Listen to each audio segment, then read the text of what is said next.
Vamos a ir por partes. Que la renuncia a los presupuestos no conduzca a una convocatoria electoral, a mí me parece escandaloso, sobre todo sabiendo lo que decían los mismos palmeros mediáticos en una situación similar cuando estaba Rajoy. Decía, bueno, esto es escandaloso. Ahora ya callan porque, bueno, ya sabemos que tampoco van a morder la mano que les da de comer.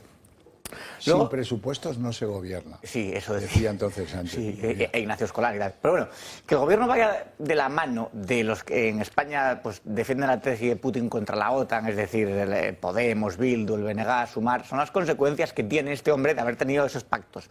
Pero esto de fuera de la OTAN me recuerda un poco a Izquierda Unida años 90, es un poco antiamericanismo trasnochado, lo veo un poco yo, ¿no?, de Julián Guita y aquella época. Pero bueno, se me ocurren muchas cosas a las que se puede recortar que no sea gasto público para aumentar el gasto en defensa. Por ejemplo, en Radio Televisión Española, que se va a aprobar un nuevo canal íntegramente en catalán porque lo exige Puigdemont.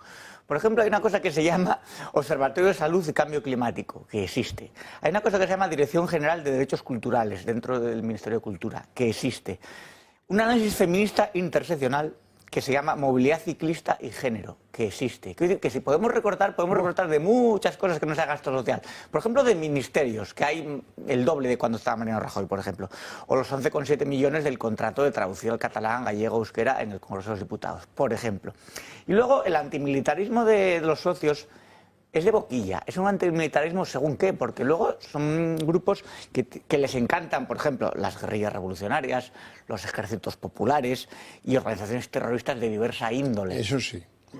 Entonces, para Belarra hay guerras y guerras, quiero decir, cuando jamás felicitaba a Pedro Sánchez por su visión, seguramente no le molestaba tanto. Cuando el 7 de octubre estaban masacrando a los judíos, ella parecía como que no le importaba tanto ese tipo de guerras o asesinatos o trifulcas. En Venezuela, por ejemplo, de las torturas que se producen en el Helicoide, tampoco dice mucho. Y ella viene de un partido en el que fue vicepresidente Pablo Iglesias, que tampoco le importaban según qué guerras, ¿no?, y según qué narcoestados. O sea que es una hipocresía tremenda, aparte de que es una insolvencia intelectual. Es que yo en Belarra la oyes hablar y es como una Yolanda Díaz, pero de la transición. Esta coalición, esta mal llamada coalición, esta mix de partidos, se basa también en el conocimiento de que en España hay mucho mamerto que ha comprado, mamerto de la Concepción, que hay, por ejemplo, en Colombia, que es miembro del Partido Comunista, también como imbécil, idiota, que a veces son sinónimos, que compran el discurso de, bueno, es que este es el muro contra la ultraderecha. Entonces yo imagino a uno de estos socialistas sanchistas que ven la foto en Waterloo de Puigdemont y Otegi juntos y dicen, mira, ahí está la coalición de progreso que me dice la sexta. Pensarán así están las cabezas. Pues así están las cabezas. Así están. Qué mal están las cabezas. Bueno, tengo que contaros que parece que Yolanda Díaz, cuando no se dedica a asombrarnos con su inteligencia sublime, está llegando a acuerdos con el PSOE. Esos acuerdos tienen que ver con que Sumar solo se presente en algunas provincias y no estorbe la agrupación de voto que conviene al PSOE en otras. De eso va la película, según parece. Sí, a ver, Sumar es una escisión gangrenada de Podemos, donde allí se fueron todos los que no estaban de acuerdo, en sintonía con el ahora hostelero fracasado, o sea, con Pablo Iglesias. Y pues ahí estuvieron todos los bolivarianos, gente de extrema izquierda, aliados feministas. Se fue Rejón, porque imagino que quería seguir metiendo mano a los presupuestos públicos, quiero decir, al sueldo público, y cuya líder, pues eso, es de una indigencia intelectual que cuando la oyes hablar no sabes si es una parodia, si no se expresa muy bien o si es que dice palabras al azar. Pero, además, es mala. Quiero decir, porque se puede ser tonto y malo, que eso ya es una desgracia doble, porque yo me acuerdo haciendo carantoñas en el pasillo del Congreso con Merche Aizpurúa.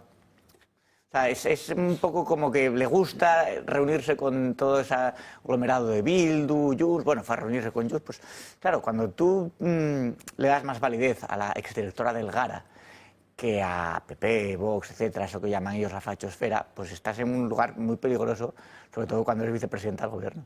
Tienen problemas con eso que llaman en la neolengua el espacio a la izquierda del PSOE, que me resulta muy gracioso el término, porque en la guerra del lenguaje también es un campo de batalla. Ultraderecha es todo. O sea, para los medios de izquierda, ultraderecha era Ciudadanos, era UPyD, es el PP, es Vox, es todo ultraderecha. Pero, sin embargo, la ultraizquierda no existe en España. En España no hay extrema izquierda. Hay una cosa que se llama el espacio a la izquierda del PSOE, que es una cosa así ambigua.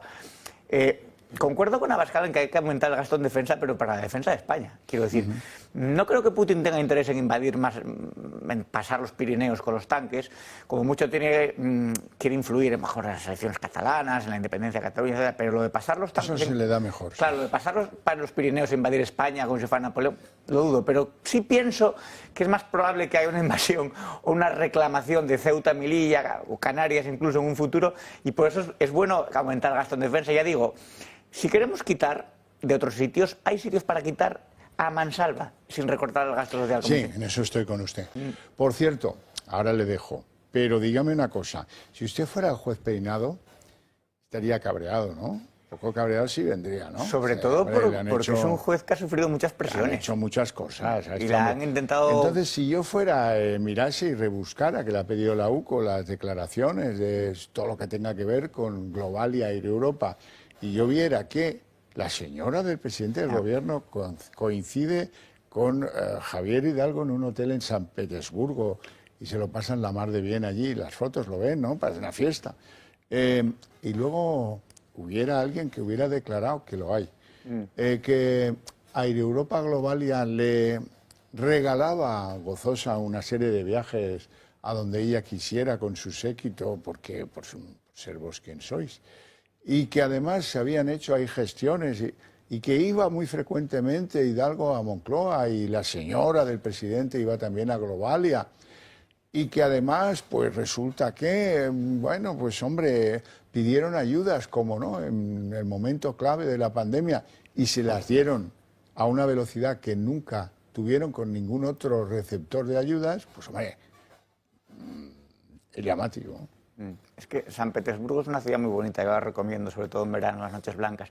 No, pero mira, Europa, el caso de Europa es una ramificación nada más del caso de la presidenta del gobierno, como diría esa inteligencia alternativa que es Pachi López, ¿no? La presidenta del gobierno. Entonces, es una más. Yo recuerdo que lo comentábamos antes, lo de los tertulianos de primera hora, que decían... Sacaba de Oyepti El Confidencial, ¿no? La noticia, no, es que estos son recortes de prensa, no se puede hacer un envite contra el presidente por recortes de prensa. Es muy raro recortar de un medio digital, pero bueno, como... Recorte de prensa. Sí, recorte de prensa. Como cuando habla, ¿cómo dice? Los tabloides digitales. Tabloides digitales. Sí, esa es otra de las geniales. Pero claro, decíamos, no, aquí hay caso, pero era como para deslegitimar, con recortes de prensa y fíjate... Esta carta que ha hecho Sánchez a la ciudadanía, que se toma 5 días, algunos se rasgaban el vestidor y decían, qué hombre de Estado, cuánta altura ética, Almodóvar llorando, o sea, un drama nacional. Y luego se ha ido demostrando, punto por punto, que hay mucho más incluso de lo que aparecía en primera hora en aquellos recortes de prensa. 5 días con Bego, sí. Se llamaría ahora, pobre. Se compró entre abril y mayo del año 21, justo unos días después del contrato de suministro de mascarillas al interior. No soy yo el que afirme que eso tenga relación, ya que cobramos, me voy a comprar un chalet de la boina, porque como aquí luego las responsabilidades se diluyen y es Aldama el que lo compra, pero luego el que lo usa y a nombre de quien está es Ábalos, pues uno no sabe nunca a qué atenerse. Sí, además es que con Ábalos corremos el riesgo de aislar el caso. Quiero decir, de centrarnos mucho en Ábalos por la vis cómica que tiene también un poco torrentiana, Coldo, las chicas del catálogo, Jessica, Melissa, todos nombres así que no son nombres de santas. Y no hay que olvidarse que fue el número 2 del partido y que es imposible o muy difícil que haya actuado al margen del número 1. Es decir, toda esta trama de corrupción de las mascarillas, que me parece gravísimo porque es durante la pandemia, corruptelas, con la gente encerrada, la gente muriendo y ellos lucrándose. Ábalos no es la mente privilegiada que está detrás de este caso. Quiero decir, igual que Ábalos no podía actuar en todo esto por sí mismo, esas compras de chalés, ¿quién se lo avala? ¿Quién se lo aprueba? Ábalos iba en el coche con Pedro Sánchez cuando, ya lo dijimos más veces, ¿no? En el Peugeot aquel, cuando tuvo que recorrer España. Con Santos Cerdán y compañía. Por eso quiero decir que la inercia es pensar en Ábalos como un tipo, pues así, pues usuario de prostitución, muy como de la España, aquella casposa que dice muchas veces en la izquierda, no, porque claro, se presta a ello, el tipo tiene ese porte, además. Pero es que Ábalos no era un concejal, o sea, no era por así decirlo, un Tito Berni, que no tenía tanto peso en el partido, ¿no? El número 2, el que estuvo en la moción de censura contra Rajoy, el que hablaba en contra de la corrupción, el que hablaba en contra de la prostitución, el que hablaba a favor del feminismo, y la mano derecha de Pedro Sánchez. Bueno, en primer lugar, varias cosas. Hay caos migratorio porque hay negocio. Si no hubiera negocio, seguramente el volumen sería menor, pero ya están llegando desde cada vez más lejos. Hay negocio, y no solo en el llegar a España, sino en mantener a los menas aquí. En mantener, claro, mantener. En el Mediterráneo, por ejemplo, están llegando desde Argelia también, desde Marruecos. En segundo lugar, lo de menores, pues hay que ponerlo muy entre comillas, porque algunos tienen una edad, parece ya, de jugar en la selección absoluta, pero de veteranos. Entonces, luego, hay demasiada demagogia en esto. Yo escuché, bueno, leí, por desgracia, por ejemplo, a Adrián Barbón, el presidente del Principado de Asturias, decir, pues gente que huye de la guerra y tal. Yo le preguntaría al señor Barbón qué guerra hay en Marruecos. Lo primero. Luego, evidentemente, los que en Marruecos tienen familia, tienen un trabajo, tienen una estabilidad, no se van a jugar a venir aquí. No tienen necesidad de venir a España a hacer el mataleón, ni a utilizar el machete, ni a robar móviles, ni a estrangular ancianas, etcétera. Luego, tampoco tengo que convencer a nadie. Es decir, cualquiera en España que tenga hijas, que tenga hermanas, que tenga novias, sabe lo que está pasando en los barrios, sabe lo que está pasando en la inseguridad, sabe lo que está pasando en la noche. Él llámame cuando llegues, él toma un spray de pimienta, él toma clases de defensa personal. ¿Eso qué es? Porque han vuelto, como dicen algunos, no, es que en los 80 había yonkis también, había inseguridad. Ya, claro. Pero era distinto. Y luego, como dice Teresa Rodríguez, que son nuestros niños, no, serán los niños de Teresa Rodríguez, pero es que lo que aquí está ocurriendo es que cada vez hay más miedo y además las estadísticas vean el aumento de la delincuencia y de agresiones sexuales, incluso grupales, por ejemplo en Cataluña. Las estadísticas, señores, no son ni izquierdas ni derechas, o sea, los números no son fascistas, algo que en tu cabeza creas que sí, pero si una estadística te está diciendo que hay un aumento de delitos y un aumento de agresiones sexuales en las comunidades donde hay más presión de inmigración ilegal, pues eso no tiene ideología, eso es, yo creo que todo el mundo quiere barrios seguros, todo el mundo, y además es que los políticos que promueven este tipo de políticas inmigratorias nunca lo van a sufrir, que es lo que más coraje da, que ellos lo promueven pero ellos no lo sufre el obrero, lo sufre la clase media, lo sufre la clase trabajadora. Luego cuando dicen, ¿por qué hay obreros? Que dicen ellos obreros, que tienen todavía esa imagen del obrero en el andamio, que hay también, pero se refieren yo creo a la clase media. ¿Cómo pueden votar a la derecha? Pues oiga, pues vaya a esos barrios y les pregunta a ellos. Bueno, perdona. Querías añadir algo. A propósito de Asturias, quería hacer un apunte para que quien nos está viendo en casa lo sepa. A día de hoy, en España, hay más gente que ha nacido en Marruecos que en Asturias. Es decir, hay más marroquíes que asturianos en España.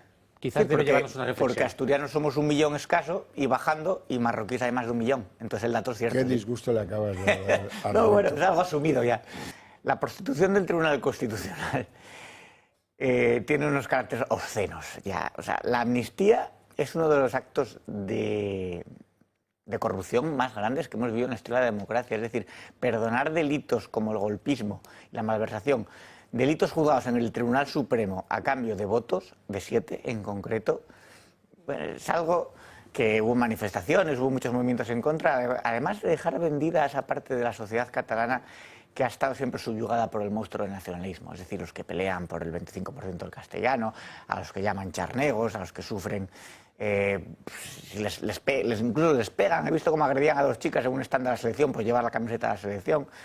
Los que tienen todo ese calvario de ser españoles en Cataluña, ¿no? O no nacionalistas en Cataluña, o catalanes, simplemente, porque cuando hablan los catalanes españoles, claro, no somos pocos. Pues dejarlos así tan vendidos por 7 votos es una muestra más de la desmedida ambición de poder que tiene Sánchez, que no tiene límites. O sea, por eso está tan en jaque la democracia como tal, porque Sánchez ha demostrado que es capaz de cualquier cosa. O sea, una vez que pactas con los asesinos de tus compañeros, o sea, una vez que pactas con ETA, te reúnes con Marchas Perúa, una vez que perdonas a Puigdemont, una vez que dices una cosa y la contraria, que te da igual la hemeroteca, que le hemos visto decir, no vamos a... es gente insolidaria, llegaron a decir que Junts era el Le Pen español, o sea, la ultraderecha, tal y cual, luego cambian el discurso, le da igual decir una cosa. ¿Y de Bildu te acuerdas de aquella declaración de Sánchez que decía, lo he dicho ya 20 veces, ¿quiere que lo diga una vez más? Pero es un tío inmune a las hemerotecas, porque tiene detrás todo ese conglomerado mediático y social que le apoya, que bueno, ahí resiste mientras puede. Sí, bueno, inmune sobre todo porque al contrario que el resto de personas, que tenemos unos principios, que tenemos una moral, que damos un valor a nuestra palabra, Sánchez no se lo da. Él da valor al poder, él da valor a estar en la Moncloa, a viajar en el Falcon, y por lo tanto cualquier cosa que sea necesario con tal de seguir ahí, la supeditará. Y luego, ahora hablando de Puigdemont, ¿no? Ayer se produjo una imagen bastante deleznable también para la historia de este país, que fue como dos de las personas que más mandan en España se reunieron para hablar de cómo hacer que le siga yendo mal a España, que son Otegi y Puigdemont, que se reunieron en la casa infame esa que tiene en Waterloo el prófugo de la justicia. Un terrorista no arrepentido, porque nunca ha condenado la violencia como tal.